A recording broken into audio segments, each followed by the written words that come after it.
Luego del 25 de mayo se planteó inmediata e insistentemente el tema de darle una constitución a la nueva nación. La asamblea del año 13 fue convocada justamente para eso. Pero ¿qué pasó? Que la mayoría de los integrantes de la asamblea del año 13 eran miembros de la Logia Lautaro. La Logia Lautaro tenía una referencia a Inglaterra. De alguna manera representaba intereses de Gran Bretaña. Gran Bretaña no tenía interés de que se declarase la independencia en la colonia del Río de la Plata, porque de alguna manera ya había logrado lo que necesitaba, que era la libertad de comercio, es decir, la posibilidad de comerciar con las colonias, ex colonias españolas. Y por otra parte no quería fomentar rebeliones coloniales siendo un país esencialmente colonial. Posteriormente, en 1816 en Tucumán, se discutió el sistema de gobierno y también el tema constitucional, pero bueno, lo más que se pudo lograr es decretar, hacer abiertamente público el hecho de que éramos ya una nación independiente, lo cual no fue fácil. Luego hubo otros intentos, que por ejemplo en 1819, en 1826, que fueron constituciones abiertamente unitarias, que por lo tanto fueron rechazadas por las provincias. Y finalmente llegamos a 1853, que a instancias de Urquiza, reconociendo los tratados sancionados previamente, se promulga la Constitución Nacional. Esta Constitución, con pequeñas modificaciones, regirá hasta 1949, cuando el gobierno de Perón promueve una modificación, y que es muy interesante porque introduce el tema de los derechos sociales y también el tema de que la propiedad privada tiene una función social. Es decir, rompe un estilo muy liberal, muy elitista, que de alguna manera tenía la Constitución previa.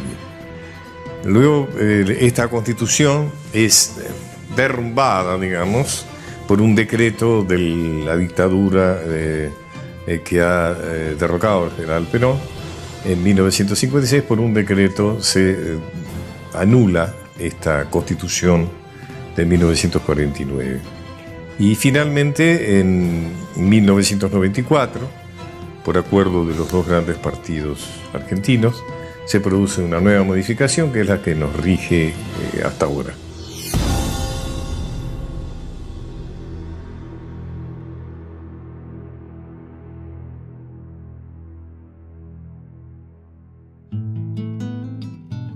El 20 de noviembre de 1852, con la presencia de diputados de 13 provincias y con la ausencia de Buenos Aires, se inauguró en la ciudad de Santa Fe el Congreso General, que debía sancionar una constitución nacional para dar una organización definitiva a la Confederación Argentina. El director provisorio, Justo José de Urquiza, no pudo asistir porque estaba al frente de las tropas que enfrentaban a los porteños. El ministro de Relaciones Exteriores, José Luis de la Peña, leyó su mensaje.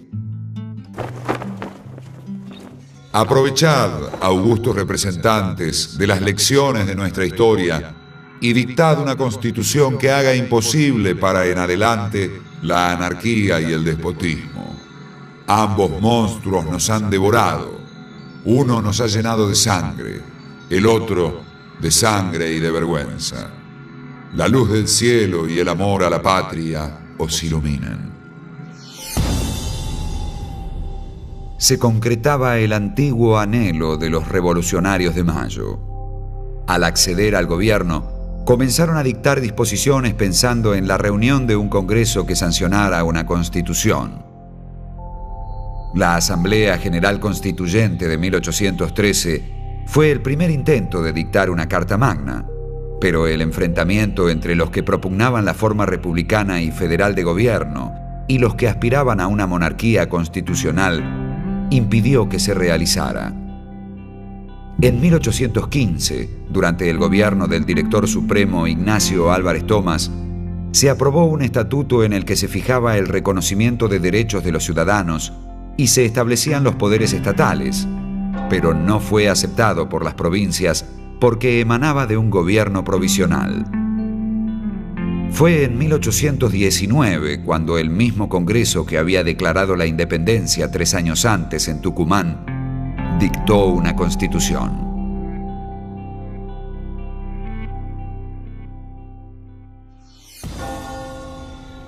Después de 9 años de revolución, llegó por fin el momento, ciudadanos, de que tuviésemos una constitución.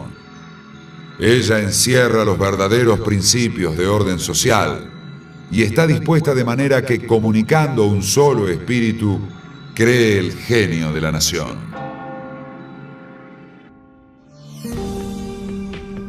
La nueva Constitución, influida por la de Estados Unidos y por la de Cádiz, establecía un poder ejecutivo unipersonal que podía ser establecido bajo la forma republicana o como una monarquía.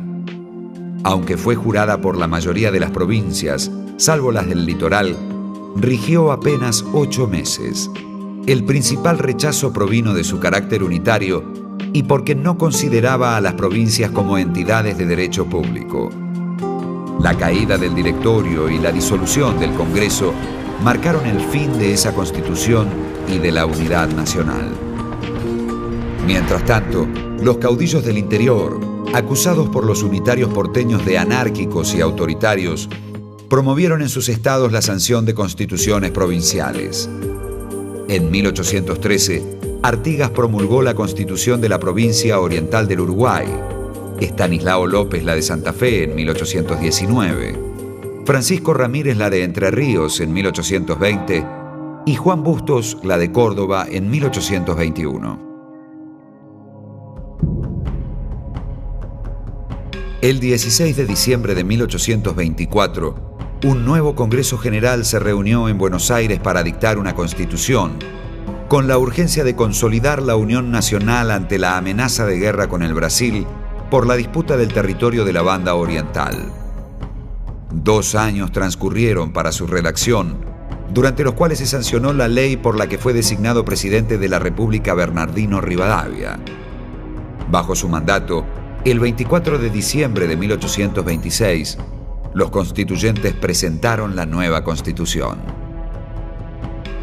Esta Constitución unitaria y la firma de la paz con el Brasil a costa de la cesión del territorio de la Banda Oriental marcaron el final de la presidencia de Rivadavia, quien presentó su renuncia.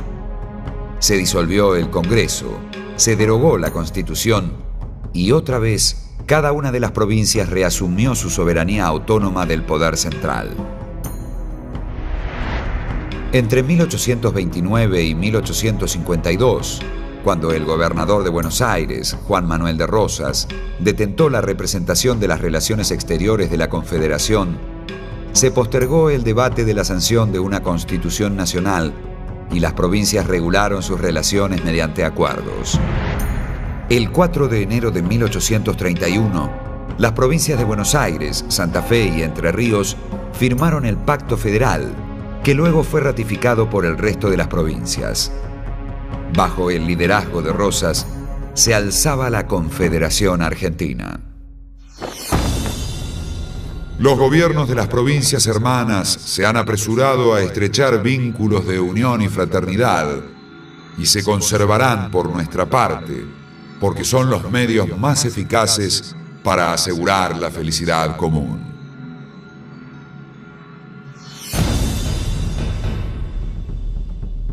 La idea de reunir a un Congreso para que sancionara una Constitución nacional se retomó solo cuando Rosas fue desalojado del poder tras su derrota en la Batalla de Caseros. El 20 de mayo de 1852, el vencedor, Urquiza, convocó a los gobernadores provinciales. Se firma en ese momento el Acuerdo de San Nicolás, por el que se convino reunir una asamblea constituyente en la ciudad de Santa Fe. Pero Buenos Aires rechazó el tratado y tras la revolución del 11 de septiembre de ese mismo año, declaró su autonomía y se separó del resto de la Confederación. A pesar de esto, las provincias eligieron a sus representantes y se formó un congreso con los hombres más notables del pensamiento liberal y de claro corte antirrosista. Participaron de él Juan María Gutiérrez, fundador de la Asociación de Mayo; Facundo Zuviría, presidente del Congreso, exiliado durante la época de Rosas y presidente de la legislatura de Salta después de Caseros; Salvador María del Carril, ex ministro de Rivadavia, quien aconsejó a Lavalle el fusilamiento de Dorrego; Pedro Ferré, el único militar de la Asamblea, amigo de los generales Paz y Lavalle; y Juan Francisco Seguí, designado secretario, entre otros. El apasionante debate comenzó con el planteo de Zuviría acerca de si era oportuna la sanción de una constitución en una nación que aún no estaba pacificada. El diputado Gutiérrez argumentó en contrario. Los pueblos nos piden una constitución porque ven en ella su salvación. Y es, por otra parte, la oportunidad más aparente para dársela. Debemos hacerlo sin pérdida de tiempo, y pretender su aplazamiento es una acción que no me atrevo a calificar. El diputado por Mendoza, Martín Zapata, recordó la representación popular por la que habían llegado al Congreso. ¿Con qué derecho podríamos volvernos contra los mismos de quienes recibimos los poderes con que ocupamos estos asientos para decirles con pretenciosa arrogancia: no os conviene la obra que nos encargasteis, porque así lo creemos nosotros en nuestra sabiduría y provisión? Queremos disponer de otro modo de vuestros destinos.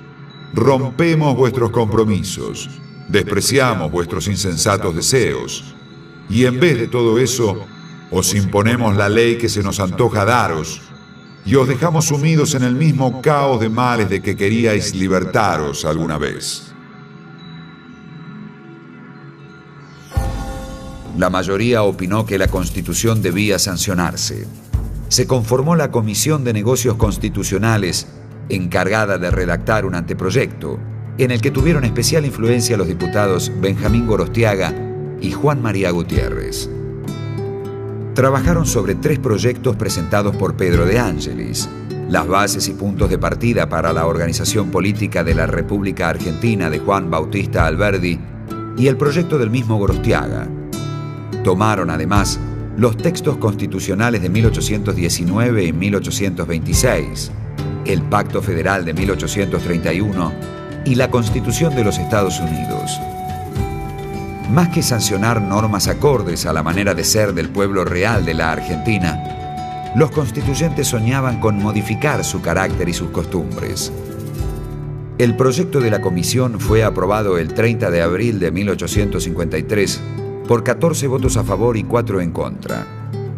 Constaba de un preámbulo, el mismo que aún permanece en el texto, y se dividía en 2 partes.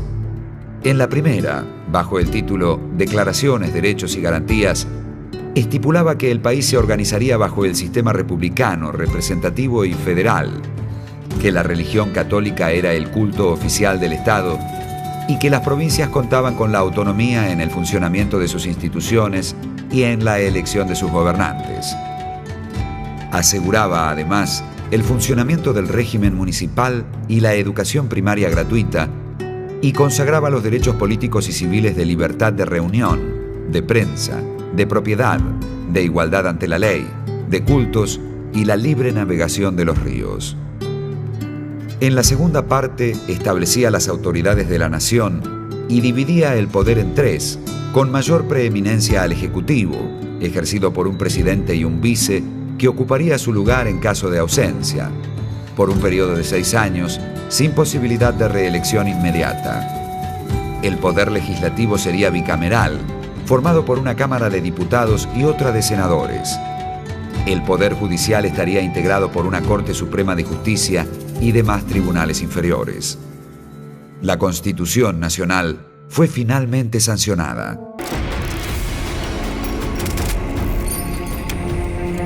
El 1 de mayo de 1853, en Santa Fe, el Congreso sanciona una nueva Constitución que adopta el sistema de gobierno representativo, republicano y federal. Después de 40 años de intentos frustrados, el país ya tiene su propia Carta Magna que se establece como ley fundamental para todo el territorio de la Confederación Argentina.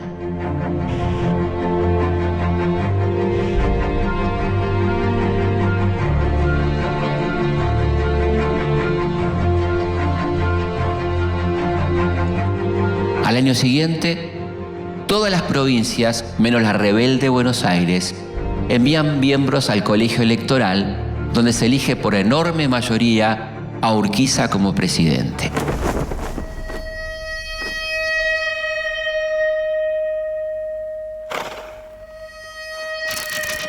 El 5 de mayo de 1854, Urquiza jura sus cargos en la ciudad de Santa Fe, donde se encuentra el Congreso Nacional, y marcha rumbo a Paraná, la sede del Poder Ejecutivo.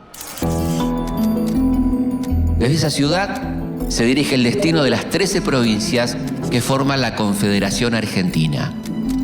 Buenos Aires se separa de estas y forma un estado aparte. Las diferencias entre Buenos Aires y la Confederación parecen ser irreconciliables. En 1856, el enfrentamiento alcanza uno de los mayores picos cuando la Confederación lanza la Ley de Derechos Diferenciales. Esta ley busca obtener fondos para la Confederación al otorgar beneficios a los buques que lleguen directamente al interior sin pasar por Buenos Aires.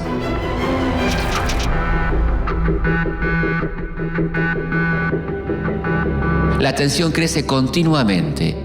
Los llamados a asesinar al presidente de la Confederación desde la prensa porteña son cosas de todos los días.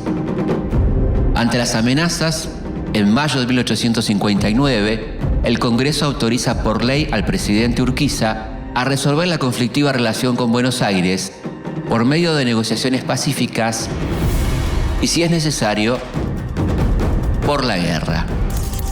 Las fuerzas porteñas y las de la Confederación se enfrentan el 23 de octubre de 1859 en la Cañada de Cepeda.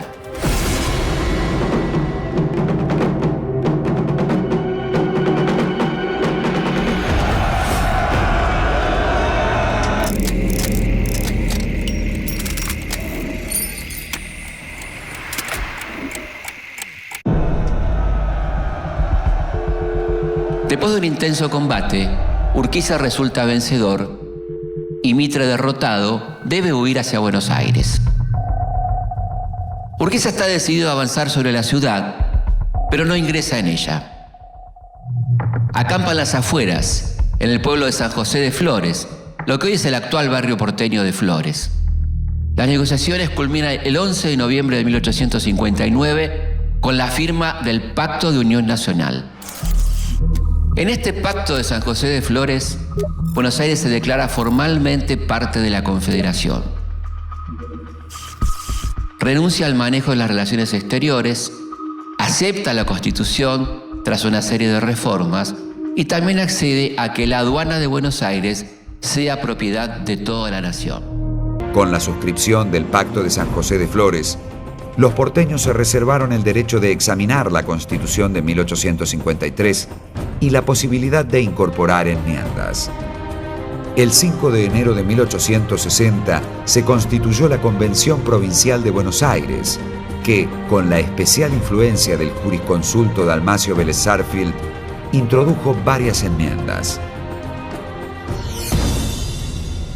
Los legisladores argentinos de 1853 tomaron por modelo a la Constitución de los Estados Unidos y sobre ella constituyeron la Constitución que examinamos. Pero no respetaron ese texto sagrado y una mano ignorante hizo en ella supresiones o alteraciones de grande importancia, pretendiendo mejorarla. Como lo señalé al principio, Buenos Aires no estuvo de acuerdo con la Constitución sancionada en 1853 y pidió el derecho exigió que hubiera modificaciones. Entre otras, pidió que no se llamara Confederación Argentina, sino Nación Argentina, es decir, porque la palabra Confederación era de sus adversarios, de la Confederación Provincial. Por otra parte, se opuso a que se capitalizara el país. Ustedes dirán, ¿y por qué? Claro, porque si se capitalizaba, Buenos Aires perdía muchos derechos. Por ejemplo, los derechos de la aduana, que eran fundamentales, y fueron fundamentales en todo el principio de nuestra historia, se nacionalizaban. También Buenos Aires se opone a que exista en el Poder Ejecutivo la capacidad de intervenir en las provincias. Por supuesto, era una medida protectora, salvo circunstancias muy especiales, como podía ser una agresión exterior o circunstancias muy especiales. El 22 al 25 de septiembre de 1860 se convoca en la provincia de Santa Fe una reunión de los delegados, de los integrantes del Congreso Constituyente para debatir las modificaciones que propone Buenos Aires. Como ustedes pueden imaginarse, el ambiente era bastante contrario, ¿no es cierto?, a estas medidas que seguían defendiendo el privilegio porteño frente al de las provincias. Pero ahí intervino Urquiza. Ya no era el presidente, era Derqui, pero Urquiza seguía siendo el hombre del poder. Y Urquiza dio la orden de que se aprobara, evidentemente, con una voluntad de tender lazos hacia Buenos Aires y que se terminaran los conflictos, que por supuesto no se terminaron, inclusive luego llegaron al campo de batalla. Durante la elección de los diputados para el Congreso Nacional, los diputados porteños son rechazados porque la votación fue hecha según la ley provincial y no bajo la ley nacional. Esto desencadena nuevamente el conflicto y se rompen totalmente las relaciones entre Buenos Aires y la Confederación. Las tropas vuelven a alistarse, la batalla es inminente. A mediados de septiembre de 1861, a orillas del arroyo Pavón, en el sur de la provincia de Santa Fe, un gran combate está a punto de comenzar.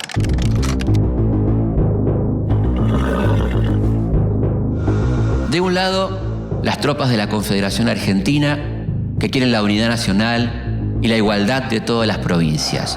Su líder, Justo José de Urquiza.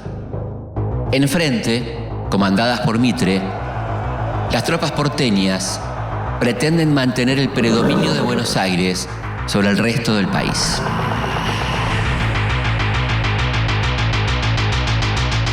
Luego de intensos preparativos y algunas escaramuzas, el combate comienza con las primeras luces de la mañana del 17 de septiembre de 1861.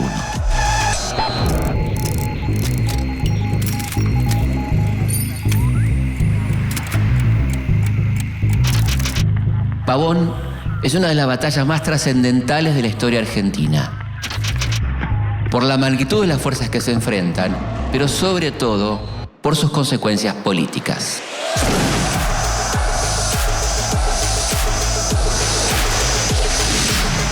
Por la cantidad de hombres y el devenir del combate, hacia la tarde, las fuerzas de la Confederación están cerca de conseguir la victoria.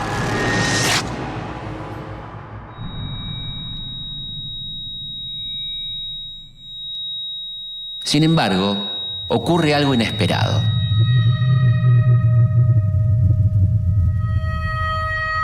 Sorpresivamente, el general Urquiza se retira. Las fuerzas de la Confederación, que tienen prácticamente ganada la batalla, esperan órdenes para continuar. A pocos kilómetros, Mitre se prepara para la reanudación de las hostilidades. Pero Urquiza no vuelve. Se retira a Entre Ríos y deja al presidente Derqui abandonado a su suerte.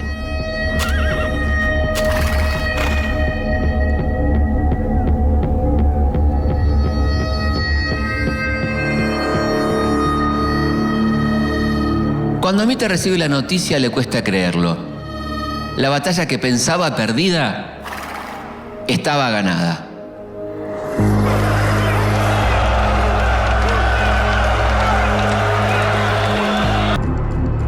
Lo cierto es que con la retirada de Urquiza de Pavón, el proyecto de la Confederación Argentina llega a su fin.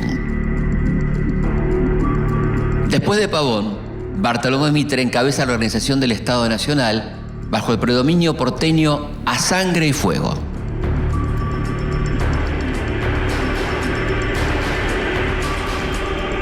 Pero los caudillos de las provincias van a luchar para mantener en alto la bandera del federalismo.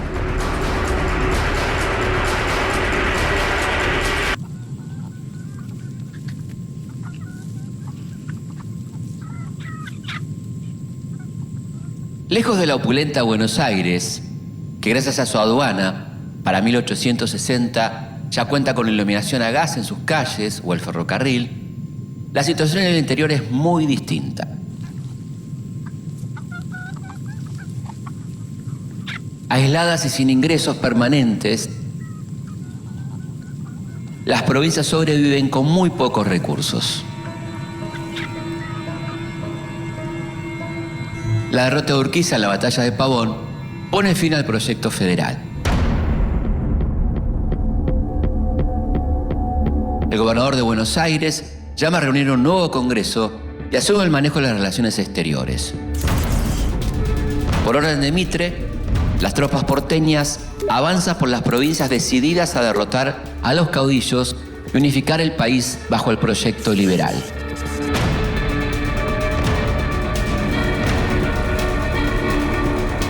La llaman campaña de pacificación, aunque lo que hacen es imponer su fuerza con total brutalidad, desconocer las autonomías provinciales, imponer el modelo económico de Buenos Aires y sembrar el terror entre la población civil.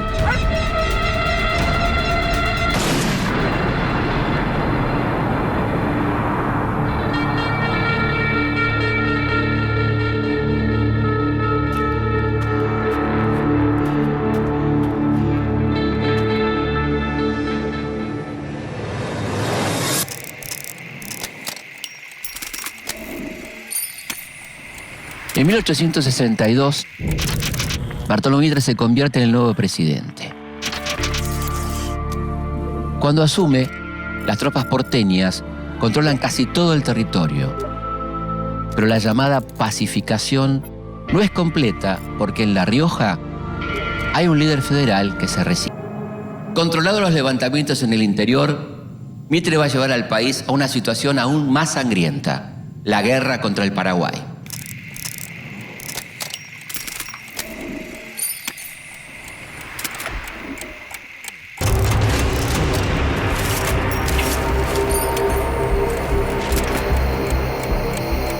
En las elecciones de 1868, Sarmiento triunfa sobre Urquiza y se convierte en el nuevo presidente de la Argentina. Cuando el mandato de Sarmiento concluye, el país ya consolidó su aparato estatal. También comienza a cambiar su estructura social con el aumento de la inmigración y los avances educativos.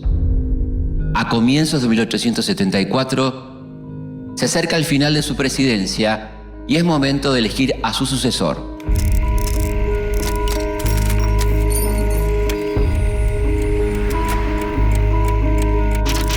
Apoyado por la mayoría de los gobernadores, el elegido es el joven ministro de Justicia e Instrucción de Sarmiento, Nicolás Avellaneda. 1880 es un año central de la historia argentina. Buenos Aires es derrotada por las fuerzas del Ejército Nacional y se ve obligada a entregar la capital. También se llama elecciones, en las que triunfa el hombre que va a marcar el rumbo de la nación durante los próximos 30 años.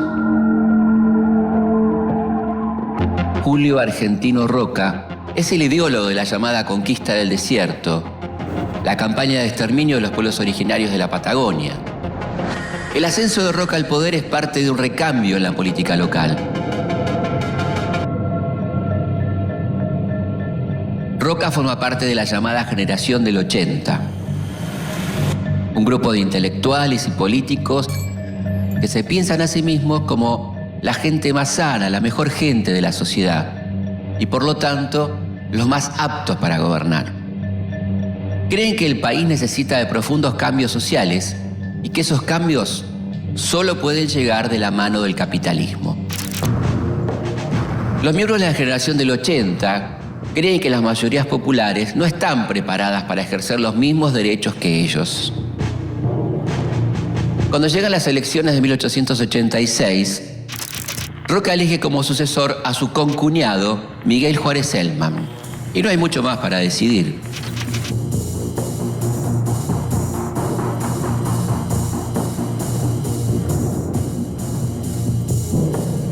Miguel Juárez Celman. Por eso es que no tienen ningún reparo en justificar el uso del fraude para mantenerse en el poder.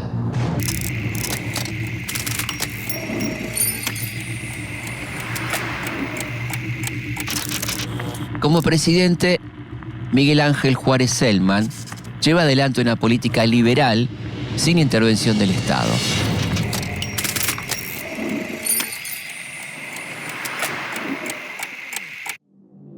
La revolución del Parque es controlada, pero la figura de Juárez Celman se ha debilitado y se ve obligado a renunciar. Quien lo reemplaza es su vice, Carlos Pellegrini, que a diferencia del presidente, estuvo al frente del campo de batalla. Carlos Pellegrini, el gringo, el piloto de tormentas, es el nuevo presidente que, si bien está 2 años en el poder, saca al país de la crisis. Es el precursor de las ideas industrialistas, crea el Banco de la Nación y la Caja de Conversión, que permite convertir pesos argentinos en oro.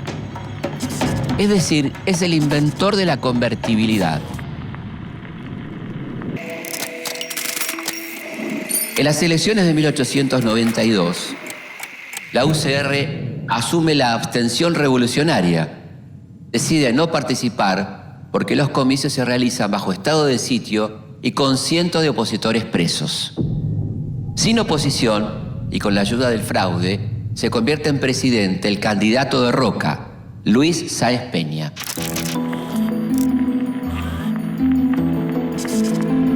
Para 1895, el presidente Luis Sáenz Peña está muy debilitado.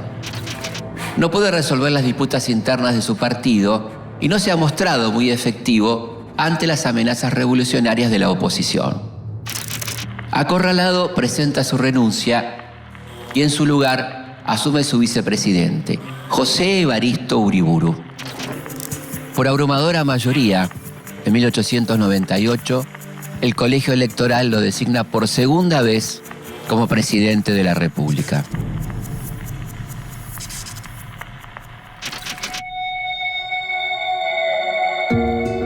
Durante el segundo mandato de Roca, Hipólito Yrigoyen reorganiza la Unión Cívica Radical.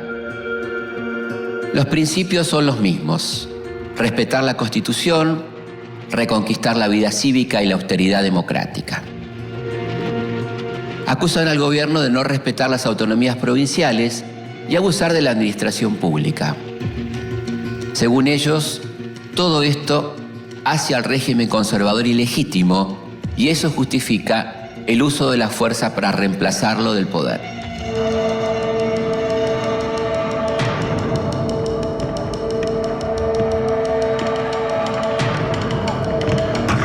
En febrero de 1905 estalla la tercera revolución radical. Esta vez los levantamientos se producen en Buenos Aires, Córdoba, Mendoza y Santa Fe. Si bien la rebelión es rápidamente controlada, muestra que el radicalismo sigue vivo y con una considerable fuerza.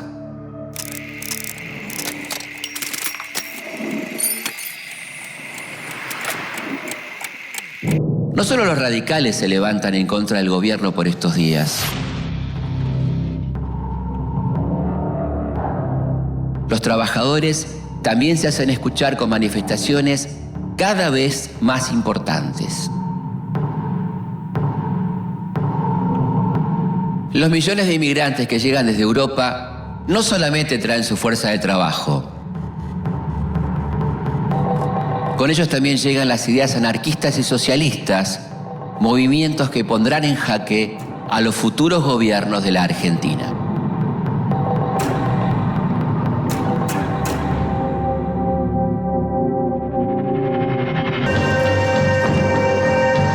Pero a pesar de los esfuerzos del gobierno, los obreros no se rinden. Siguen con las huelgas y manifestaciones, luchando por salir de la miseria y la explotación a la que son condenados.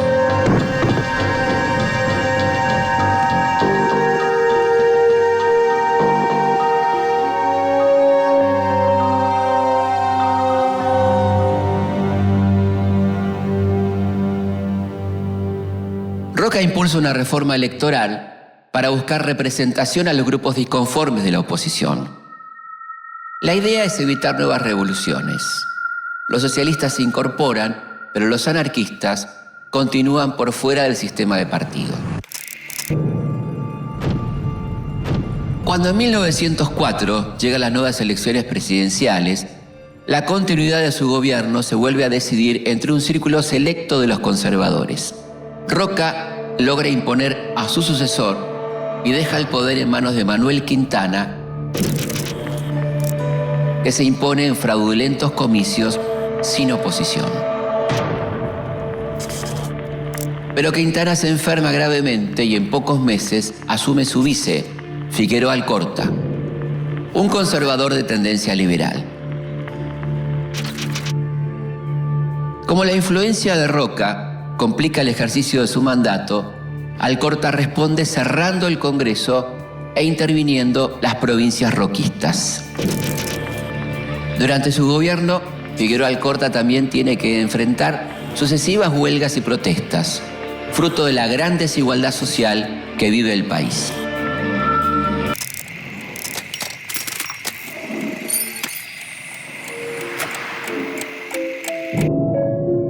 A principios de 1910 se acercan unas nuevas elecciones. Los anarquistas repudian las elecciones por considerarlas una maniobra de la burguesía fraudulenta y los socialistas se ven seriamente perjudicados porque ni los extranjeros ni las mujeres pueden votar. Nuevamente el fraude electoral es protagonista y se impone el candidato de Figueroa Alcorta, Roque Sáenz Peña. Entre abril y mayo de 1910, la Fora llama a un paro general. Se denuncia que en Argentina no hay libertad. Organizan una enorme manifestación a la cual concurren entre 40.000 y 100.000 trabajadores. El nuevo presidente quiere integrar a los radicales y a los socialistas al sistema electoral para aumentar la legitimidad política del gobierno, modernizar el Partido Conservador y también avanzar en la solución del problema anarquista, trasladando la protesta de la calle al Parlamento. Roque Sáenz Peña se reúne en secreto con Hipólito Yrigoyen, el principal referente de la oposición. Sáenz Peña le expone el plan de la reforma electoral y le ofrece un gobierno de coalición con la UCR para poder implementarlo. Yrigoyen no acepta, pero le responde que si el voto es libre y sin fraude, el radicalismo va a participar de los comicios. A los pocos meses, el Ejecutivo presenta el proyecto en el Congreso. Propone el voto secreto y obligatorio y el sistema de lista incompleta que permite representación a las minorías. La ley se discute palabra por palabra durante un mes y medio hasta que a principios de 1912 se aprueba. Es la ley 8871, aunque es más conocida como la ley Sáenz Peña.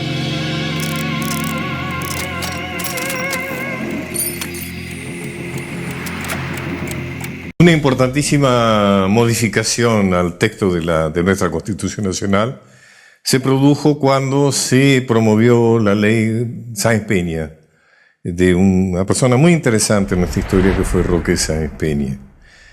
Por esta ley se impuso el voto universal, secreto, obligatorio, por el cual accedieron a los mecanismos de poder los sectores que hasta entonces habían estado excluidos, que eran los sectores, podríamos llamar medios y también parte de los sectores populares, que habían crecido mucho por todo el desarrollo administrativo de un país que había ido creciendo. El que aprovechó, digamos esto, el primer presidente ungido democráticamente fue Hipólito Yrigoyen, ¿no es cierto?, el jefe de la Unión Cívica Radical, que desarrolló 2 periodos de su gobierno, intermediados por otro de un hombre de su mismo partido, que fue Marcelo T. de Alvear.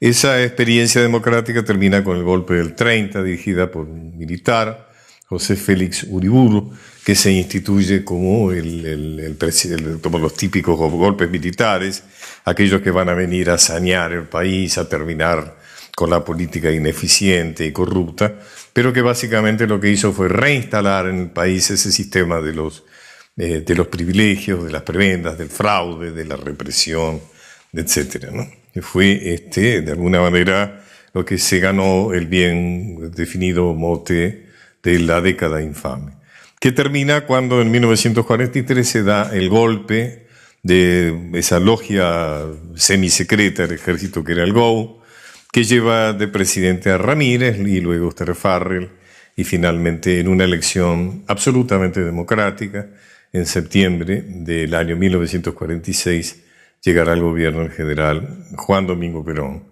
que ejercerá su política de integración de los sectores populares, es decir, no puede decir muy esquemáticamente que don Hipólito integró a los sectores medios y el general Perón integró a los sectores populares, o sea que entonces ya estuvieron todas las clases representadas en la conducción de los hechos de la Argentina.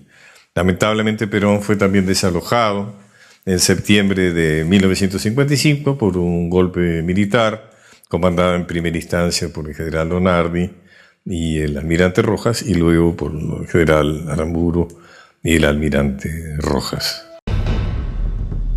El 16 de junio de 1955, un golpe cívico-militar encabezado por el general Eduardo Lonardi y autodenominado Revolución Libertadora desalojó a Perón del poder. Por un bando militar, el 27 de abril de 1956, el gobierno de facto encabezado entonces por el general Pedro Eugenio Aramburu declaró vigente la Constitución sancionada en 1853 con las siguientes reformas menos la efectuada en 1949. En un intento de legitimar la arbitrariedad de derogar una constitución por un simple bando militar, el gobierno de facto convocó a una convención constituyente que fue resistida por la Unión Cívica Radical Intransigente, liderada por Arturo Frondizi, pero que fue apoyada por la Unión Cívica Radical del Pueblo, encabezada por Ricardo Balbín, la Democracia Cristiana, los demócratas progresistas, los socialistas, comunistas y partidos del centro. La Convención Constituyente se reunió en Santa Fe y en su primera sesión se retiró la bancada de la Unión Cívica Radical Intransigente, presidida por Oscar Allende, quien dijo en su discurso: No estamos sentados aquí en calidad de constituyentes, sino como simples ciudadanos que niegan validez a esta Convención Constituyente y niegan validez al mandato de los señores convencionales. Con un quórum más que ajustado, el resto de los convencionales logró aprobar el artículo 14 bis, en el que se agruparon los derechos sociales consagrados en la Constitución que se estaba modificando. A partir de entonces, el ordenamiento constitucional de la Argentina quedó herido de muerte. Tras el golpe de Estado del general Juan Carlos Onganía, la Argentina se rigió por el Estatuto de la Revolución Argentina. En 1972, durante el gobierno de facto del general Alejandro Agustín Lanusse, se realizó otra reforma ilegítima que redujo el mandato presidencial a 4 años, con una sola posibilidad de reelección. Dispuso que las leyes iniciadas por el Poder Ejecutivo tendrían aprobación automática si el Congreso demorara su tratamiento y estableció su vigencia hasta el 24 de mayo de 1981. Para esa fecha, ya se había producido en la Argentina un nuevo golpe de Estado, el más sangriento de su historia. El 24 de marzo de 1976, se instaló en el poder una junta militar integrada por el general Jorge Videla, el almirante Eduardo Macera y el brigadier Agosti, que antepusieron a la Constitución las actas del proceso de reorganización nacional, como denominaron a su gobierno ilegítimo. Y si alguien distraído al costado de camino cuando nos ve marchar, nos pregunta hacia dónde marcha, tenemos que contestarle que marchamos, que luchamos para constituir la Unión Nacional, afianzar la justicia, consolidar la paz interior, proveer a la defensa común. Tras el regreso a la democracia en 1983, debieron pasar 11 años hasta que una nueva reforma devolvió legitimidad a la Constitución Nacional, que hasta entonces estaba en vigencia por el bando militar de 1956. El 13 de diciembre de 1993 se firmó un acuerdo entre el entonces presidente Carlos Menem y el expresidente y líder de la Unión Cívica Radical Raúl Alfonsín, conocido como el Pacto de Olivos, por el que se resolvió convocar a una nueva convención constituyente para modificar la Carta Magna. Las sesiones se inauguraron en Santa Fe bajo la presidencia del convencional Eduardo Menem, y el 22 de agosto de 1994 se aprobó la nueva Constitución, en la que se reformaron 44 artículos. Entre las modificaciones se introdujeron reformas en la duración del mandato presidencial, que se redujo de 6 a 4 años, y se habilitó la reelección, que le permitió a Menem acceder a otro mandato. También se incluyó la facultad del Poder Ejecutivo de dictar decretos de necesidad y urgencia y de vetar parcialmente las leyes. Como contrapartida, el radicalismo logró aumentar a 3 el número de senadores por provincia y crear la figura del jefe de gabinete.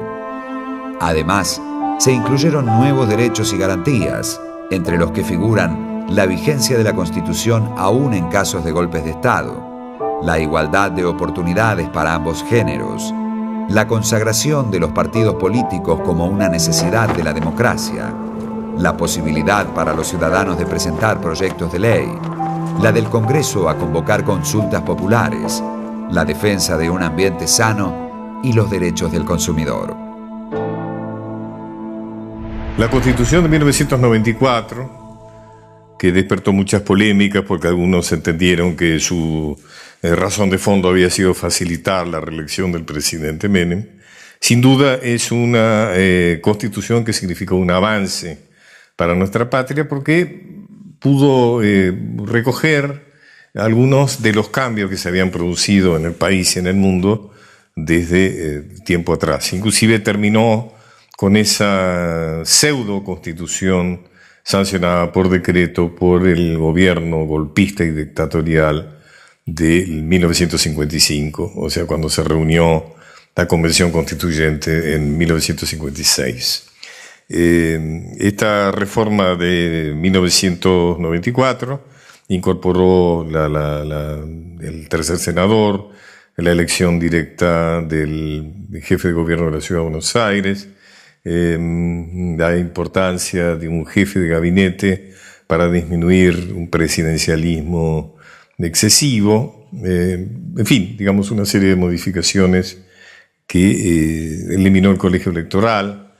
Algunas de estas modificaciones sin duda se prestarían a una nueva convocatoria y establecer cuáles fueron realmente favorables y cuáles no, ¿cierto?